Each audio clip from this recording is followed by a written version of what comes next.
అంతేగాని చేపలుగా, రొయ్యలుగా, లేకపోతే చెట్లుగా, లేకపోతే పురుగులుగా, లేకపోతే పశువులుగా, పక్షులుగా మనం విషయం తెలుసుకోలేము.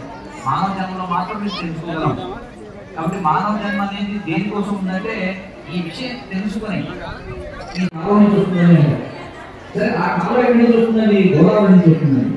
గోదావరిలో నీళ్ళు ఎక్కడి నుంచి వస్తున్నాయండి? పర్వతాల నుంచి, వాటి నుంచి ప్రవహించే పిల్లగాలన్నీ కలిసి గోదావరి ఏర్పడుతుంది.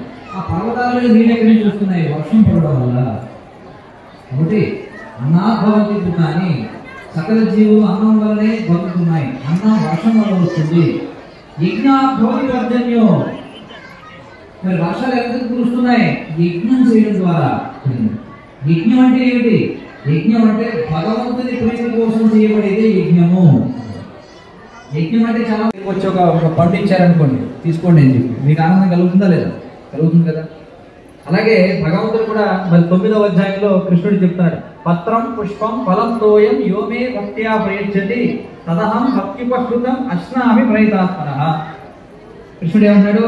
ఎవరైనా భక్తితో ఒక పత్రాన్ని కానీ, పుష్పాన్ని కానీ, ఫలాన్ని కానీ, నీటిని మన దేహం లోపల, మన దేహం బయట ప్రతిదీ కూడా భగవంతుని యొక్క కృప వలనే జరుగుతుంటే, మరి మనం భగవంతుడికి సేవ చేయకుండా ఎవరెవరికో సేవ చేస్తుంటే మనం దొంగలను కాకపోతే ఎవరు ఉంటారని చెప్పండి. కృష్ణుడు అందుకే భగవద్గీతలో చెప్తున్నాడు, ఏమన్నాడంటే స్థేన ఏవ సహా అని చెప్తాడు. ఇవన్నీ భగవంతుడే ఇస్తున్నాడు. మనం ఏమనుకుంటాం? భగవంతుడు ఇక్కడ ఇస్తున్నాడు, నేను కష్టపడి సంపాదిస్తున్నాను కాబట్టి నేను కొనుక్కు తింటున్నాను. మనం సంపాదించేది కాగితాలు. ఈ రోజుల్లో కాగితాలు కూడా మనం సంపాదించేది కాదు, digital money. Money is a concept. ధనం అనేది ఒక అంశం అంతే.